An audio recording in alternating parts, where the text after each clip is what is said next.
Hello and welcome to Coffiko Crossing. I'm Sarah, and today we're going to be working on one of our villager houses. We are working on Chevres. I think that's her name, Chevre. It's French. I'm not really sure how to pronounce it. But anyways, we're going to be working on her house today. So I already had part of the cliff terraformed and I wanted to extend it some. So I'm just going to be speeding through the terraforming for this first part. I do use a lot of terraforming throughout this build. I was very fluid with my terraforming as I was going. Typically I like to get it out of the way before I start decorating, but I used it throughout. And then we are going to have some water forming in the end as well. We're going to put some nice little waterfalls and a little pond on the side of the cliff. So this is going to be a fun build. It's a big build, so this is going to be part one of two parts. I do jump around a lot during this build. I was struggling a little bit with some of the areas, and so I would stop and just go to a different area and try to get a little bit more inspiration. So we're starting on the top level and then going to the second tier and then bed down on the ground. I didn't decorate all around the cliff. I mainly decorated in front of the cliff. And whenever we do our next villager house, which is probably going to be Beau, I will probably incorporate the bottom tier into that build. Now that I've kind of spot marked my trees, I'm just going to be placing path. I decided not to place all of the trees until I place the path. It's actually a little bit easier for visibility if you place the path first. I didn't do that for the whole build, but I did do it for the top layer, and it did make it a lot easier.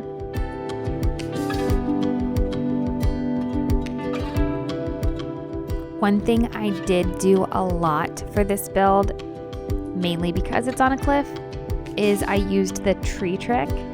So I'll slowed one of them down so that you can see, but you just place some water forming on the bottom of the cliff in this little half circle type of shape, and then you can have just that little corner of the cliff, and you place your hole for the tree right on the top of that corner.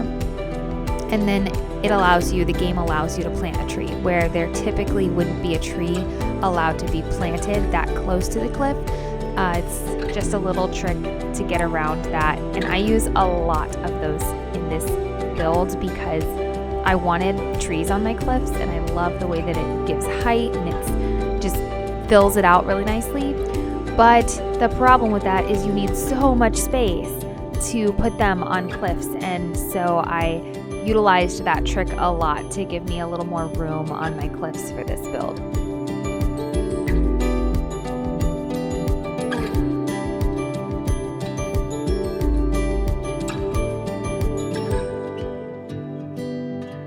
So now that everything is placed and cleaned up on the edges, I went ahead and placed Chevre's house, Chevre, however you pronounce her name. If you know how to pronounce her name, please post it in the comments or give me a link or something, because I need some help, clearly. And I'm going to go ahead and get started with my decorating. So I love just being able to move things around. I spend a lot of time going back and forth. I have a lot of items that I wanted to use in this build, and so I kind of just laid them all out. And I spend a lot of time just going back and forth and figuring out what fits where. So I'm just going to stop talking and let you guys watch.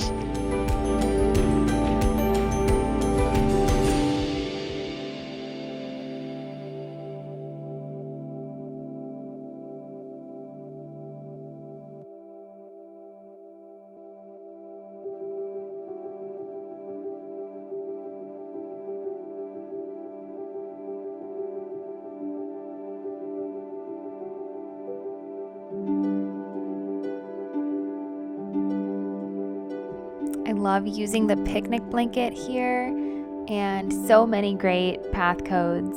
I will have all of those linked in the description box so you can check it out. That is like so cute. I just love how warm and cozy the pattern is for this blanket.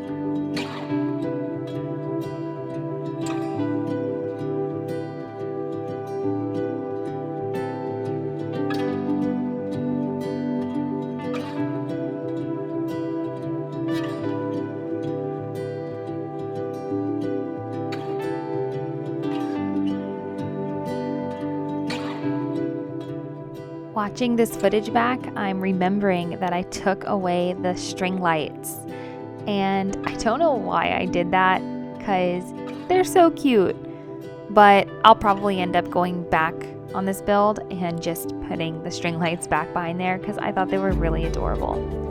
I don't know why in the moment I thought it looked better without them. Looking back at it, I'm like, wait, no, put them back.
In this build, I had a bunch of items I really wanted to use because they were some of my favorite items, but unfortunately, they didn't all seem to be very cohesive.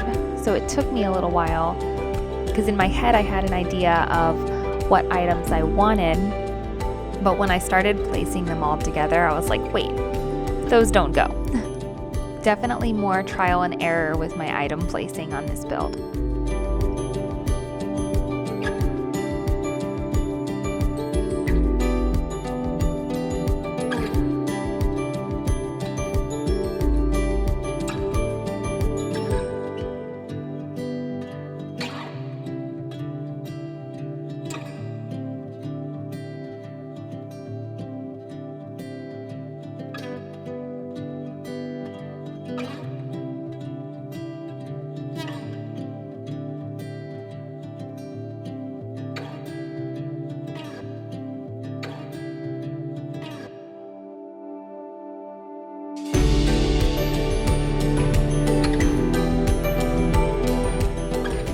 So now we're moving on to the second layer, and I wanted it to be a little like laundry area for her.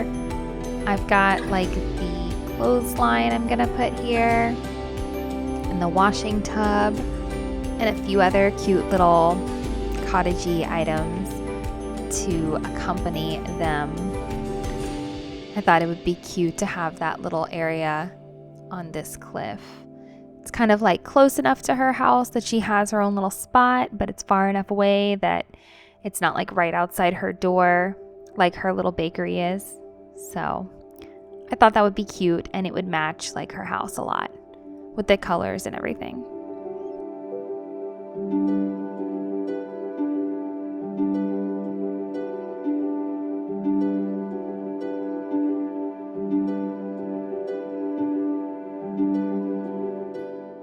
I don't really know what Chevre's interests are. She hasn't been on my island for that long, so I don't know exactly what things she likes to do, but I thought that the bakery kind of fit her whole house theme, and I was just kind of matching the colors there, so I might change it if I find out she likes specific things, but right now this is what we're going with.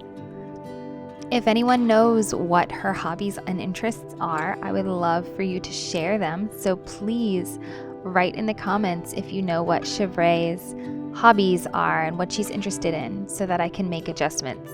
I can always do another speed build of her house.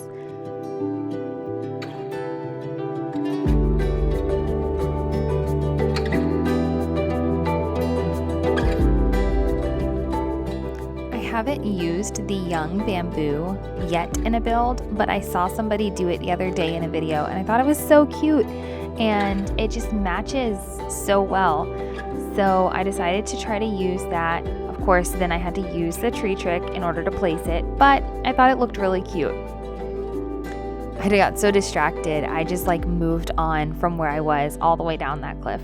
That's what I did a lot in this build. I was like, oh, I have an idea for here. Oh, I have an idea for here. And I was just running all over the place. So it might look a little funny cutting because I'm just running all over the place. But that was just how my brain was working that day. So bear with me today, guys. This part was so annoying. I had to just dig up the trees and move everything. I wasn't happy with just the one fence there, so I really wanted to try to make it a little different. I couldn't decide on behind the house. I felt like half of everything fit well and the other half was just, it didn't match or something, and I changed it 4 or 5 times that I didn't even put in this video. But I did leave a couple of the cuts so you can see kind of my evolution of the back of the house.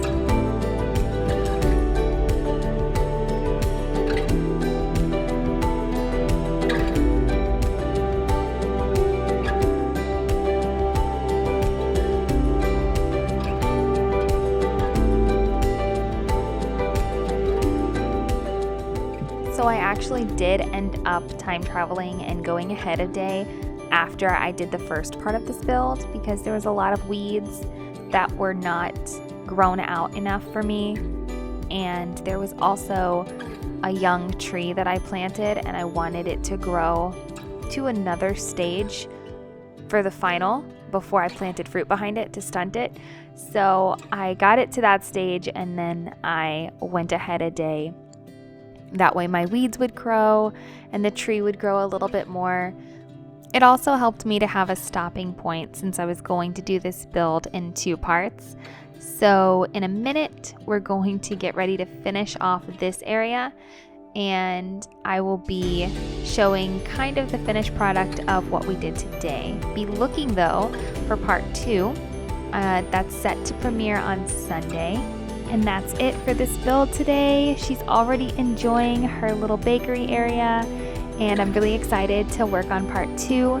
Thank you so much for watching, and make sure to subscribe so you don't miss out on any more content.